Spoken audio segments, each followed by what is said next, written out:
আব্বা কি আমার শ্বশুর আব্বা রোজা রাখেন না কেন? আব্বা একটু শারীরিকভাবে অসুস্থ আর কি, ওই গ্যাসের সমস্যা আছে আব্বা। তার গ্যাসের সমস্যা থাক আর সিলিন্ডারের সমস্যা থাক, রমজান মাস চলতেছে, রোজা তাকে রাখতেই হবে। আমার শ্বশুরকে আমি বেরোজগার হিসেবে থাকতে দিব না। কথাটা ঠিকই বলছো বাবাজি। আমিও ভাবি একটা মানুষ এরকম রমজানের দিনে রোজা রাখবে না, এটা কেন? কিন্তু অনেকবার বলছি, সে তো আমার কথা শোনেই না, খালি ধমক দিয়ে তাড়ায় দেয়।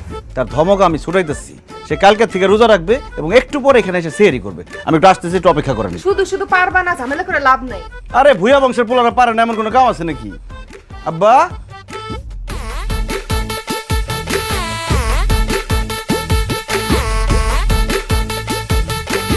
দেখছো অবস্থা, সেহরি না খায় কেমনে ঘুমাইতেছে। আব্বাজান, আব্বাজান, এ আব্বাজান ওঠেন। কি সকাল হয়ে গেছে? জি না আব্বা, সকাল হয় নাই, ভোর রাত হয়েছে, ওঠেন। ভোর রাত হয়েছে, আমার ডাকো কেন? যাও। ভোর রাতে ডাকতেছে কারণ সেহরির টাইম হয়েছে, সেহরি করবেন, উঠেন উঠেন আব্বাজান উঠেন। হয়েছে কি, আমার তো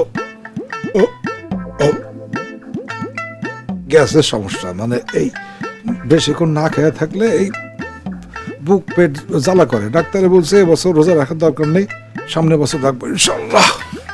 সামনের বছর না কমন পড়ছে আব্বা, সব বেরোজগারদের একই কথা, গ্যাস্ট্রিকের সমস্যা। আর সামনের বছর রোজা রাখবেন কেমনে? আপনি আগামীকালকে বাইসা থাকবেন কিনা তারই তো গ্যারান্টি নাই। এই বছর যেহেতু বাইসা রয়েছেন, এই বছরই আপনার রোজা রাখতে হবে, উঠেন। আর আমি বললাম তো আমি রোজা রাখবো না, তুমি যাও তো। রোজা রাখবেন না? না রাখবো না, আমার শরীর ভালো না, তুমি এখান থেকে যাও। ঠিক আছে, রোজা না রাখলে তো আমি কিছুই করতে পারবো না। তাহলে আমি একটু মসজিদে যাই, মসজিদে গিয়ে সুন্দর করে মাইকিং করি। প্রিয় গ্রামবাসী, আমাদের মণ্ডল বাড়ির কাশেম মণ্ডল, যিনি আমার শ্বশুর, তিনি রোজার সময় রোজা না রাখিয়া সেহরির টাইমে নাক ডাকিয়া ঘুমাইতেছে। তিনি একজন সুস্থ মানুষ কিন্তু সম্পূর্ণ বেরোজগার। গেলাম আমি। নাহলে জামাই মাইকিং করো না, সবাই জানতে পারবে, আমার লজ্জা দিব, মান সম্মান কিছু থাকবো না। তাছাড়া আমি ওই মসজিদ কমিটি মাদ্রাসা কমিটির মধ্যে আসি তো, সেক্রেটারি প্রেসিডেন্ট যদি জানতে পারে আমার কমিটিতে রাখবে না। সি সি সি সি সি আব্বাজান, আপনি মসজিদ কমিটি মাদ্রাসার কমিটিতে থাইকা রোজা রাখেন না? আপনার তো কচু গাছের সাথে ফাঁসি দিয়া মরা উচিত। আপনি যদি এখন না উঠেন তাহলে আমার গ্রামে না, আমি আরো 10 গ্রামে মাইকিং করে সবাই জানাই তুমি আপনি রোজা রাখেন না। আচ্ছা না না, ঠিক আছে ঠিক আছে, আমি স্যারই খাবো। ওঠেন ওঠেন ওঠেন। প্রেসিডেন্ট আর সেক্রেটারির কথা হই না, রোজা রাখার লিগে রাজি হয়ে গেল, আর আল্লাহ ডরে না। আপনার কোনোদিন মানুষ হইলেন না আব্বাজান, মন্ডলী রয়ে গেলেন। আহেন।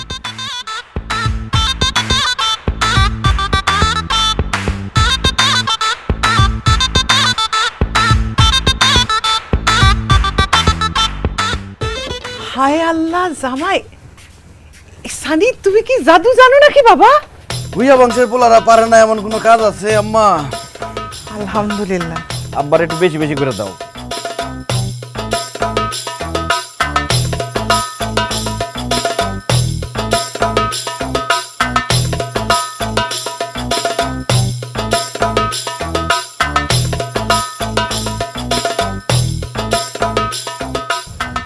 কি ব্যাপার, তোমরা আমার দিকে তাকে হাসতেছ কেন?